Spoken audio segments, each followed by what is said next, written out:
Meet our younger generation of farmers at Finndale Farms in Holland Patton. 24-year-old Nicholas Finn and his sister, 22-year-old Stephanie Finn, both graduates of Cornell University. Both brought their education in agriculture back to the family farm. My original farming experience happened at a neighboring farm, which was the Dwyer farm. That's how I got exposed to milking cows and being around equipment and cropping. I came home because I love working with my family. My brother is here and so are my parents. I love my job. I love working with cows. It's why I chose this career path for myself. So as of right now, we're milking about 980 cows. Total animals on the site, including our young stock and heifers, is about 1,800 animals. For corn this year, we planted 1,100 acres of corn, and that's a mix between silage, which we grow as forage for our cows, and grain corn. And we do about 1,000 acres of hay total. And even my few years being here, a lot has changed. We've been getting into precision farming and GPS technology in our equipment, and I've been really excited to try to adopt some of that technology and use it here. How did COVID-19 affect your farm?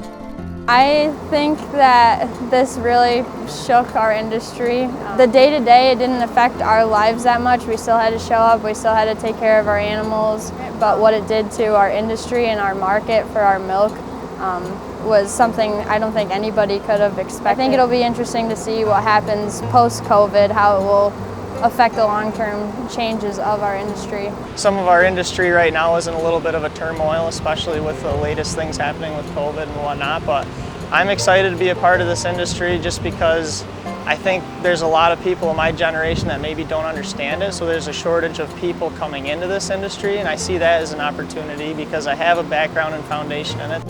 What role has Cornell Cooperative Extension played in your lives?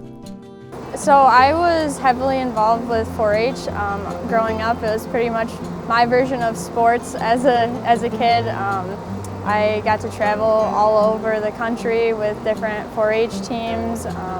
It's really what got me involved, in the farm and made me love agriculture so much. Well, there's a lot that we learn from Cooperative Extension, and they have a lot of outreach programs to local farmers. In terms of my side of the business is more the cropping and facility side of things, and there's a lot of research that comes from the university that Cornell Cooperative Extension does a great job of doing the outreach of actually getting that research and data to us farmers so that we can use it in a sense that brings our industry forward and helps us make our business more profitable and productive and efficient.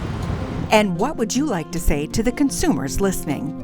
I would just say the biggest thing is if you have questions, I would go to the source, ask farmers, ask people who are doing it daily, because you're never going to find better evidence than actually on the farm with people who do it every day. The best information source for them is to go to their local farmers. I like to think we can be as approachable as possible, and I'd like to think that they could trust the information that I was giving them as a producer. Join Cornell Cooperative Extension of Oneida County as we raise funds to support Oneida County farmers affected by the COVID-19 pandemic. Be a part of the Save Our Farms, Save Our Food fundraiser. For any donation of $25 or more, we'll send you a Save Our Farms, Save Our Food t-shirt to show your support. Donate today by visiting cceoneida.com.